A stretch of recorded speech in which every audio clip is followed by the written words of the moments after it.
My name is Alex Otte. When I was 13 years old, I was run over by a drunk boater.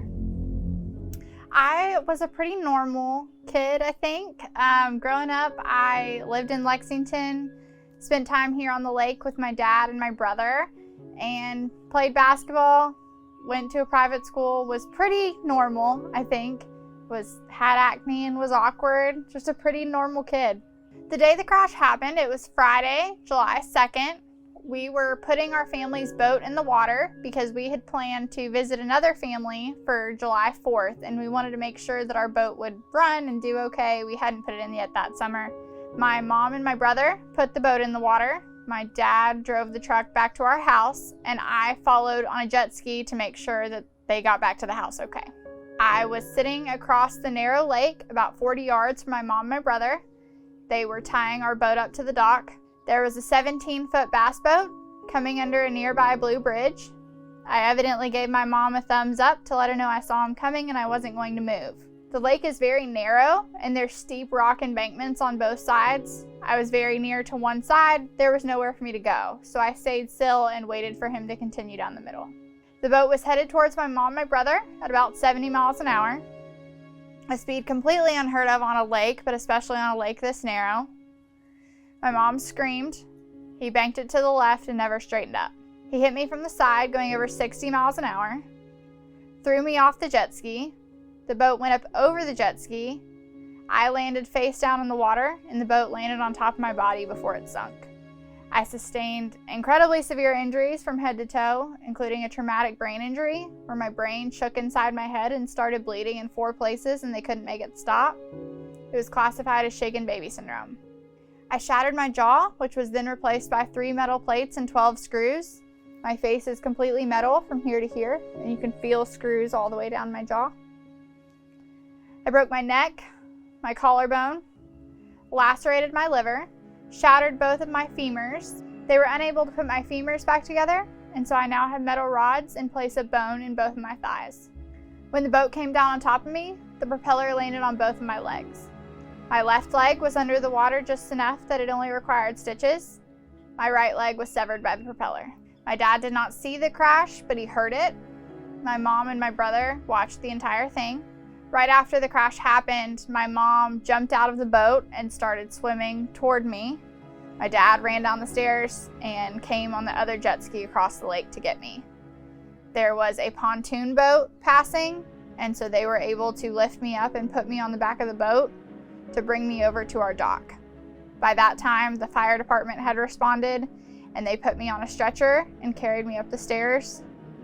Across the street from my dad's house, there was a waiting trauma helicopter. My parents were told that I was not going to survive, so my family kept coming in to say their goodbyes. For several days, I was in a coma on my own for 4 days, and then they medically induced a coma for the remainder of a week. There was no decision to amputate my leg because there was no choice to amputate my leg. I had 8 emergency surgeries in the first 7 days on my femurs, my amputation surgery, and on my jaw.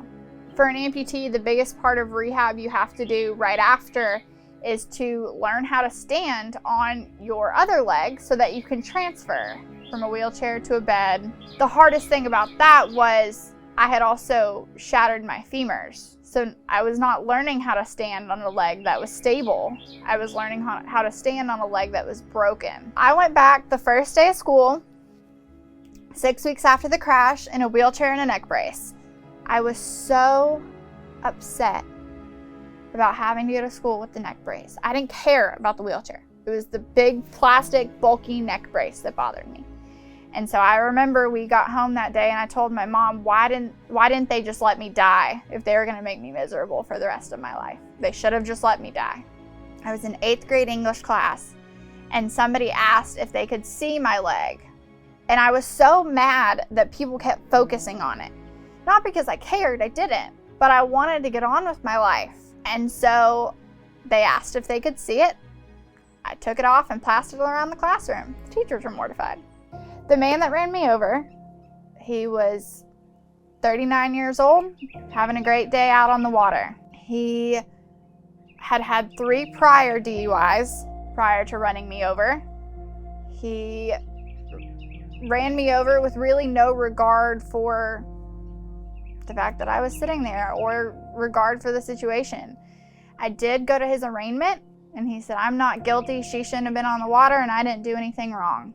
I sat there in a wheelchair and neck brace and stared at the man who tried to kill me while he said he didn't do anything wrong. He paid the $250 and was not held responsible for any of my medical bills. To put that in perspective, I exceeded $1.4 million in the first 6 days. It's been 10 years, and there's been countless others. But the ankle that I am wearing, just the ankle, not the leg, not the foot, just the ankle that I am wearing is $60,000. I was left responsible for that. And so I know he's had prior DUIs. For my crash, he was charged $250, which is the minimum first-time DUI offense, even though it was his fourth. Most of that is likely due to our state laws. The fact that at the time, we didn't have probable cause for boating under the influence. We do now. $250. And he went home to do it again. And he has, multiple times. I was told several years ago that he had up to 3 more, and it's been 6 years. So I have no doubt that there have been more. He made a choice to drink. He made a choice to get in the boat. Other people chose to watch and not stop him. And those series of choices led to my near death. So do I believe he tried to kill me? Yes, absolutely. Do I think that was his intention? No. But it's still where we are. I decided to get involved with MAD because I wanted to be the last little girl that this ever happened to. And I know 10 years later that I wasn't. But I will continue to fight until there is a last little girl, until there is a last victim of drunk driving. We know that there's technology out there that could end drunk driving. And we're so excited. I'm so excited because it gets us that much closer to there being a last little girl, to there being a last victim. And we will continue to fight for that. The frustration comes from, we now know that this technology has been around a while. We know that if this technology had been in cars since it was first introduced, many of us would not be here. I would like to tell lawmakers that this is important. It may not have personally impacted you. If it hasn't, I'm thankful. But the odds are 2 out of 3 of us will be affected by drunk driving in our lifetime. If it hasn't impacted you yet, it likely will. No amount of legislation, no amount of technology will bring back those that have lost their loved ones. No amount of technology will bring my leg back. But we can prevent another child from being in my situation. We can prevent another child from having to start their lives over. You have the power to help us stop this. We are counting on you to do so because this must end. It's not an accident. It's not a mistake. It's a crime and it's a choice. There will always be people who continue to make this deadly choice, but it is 100% preventable. It's your job to help us prevent it.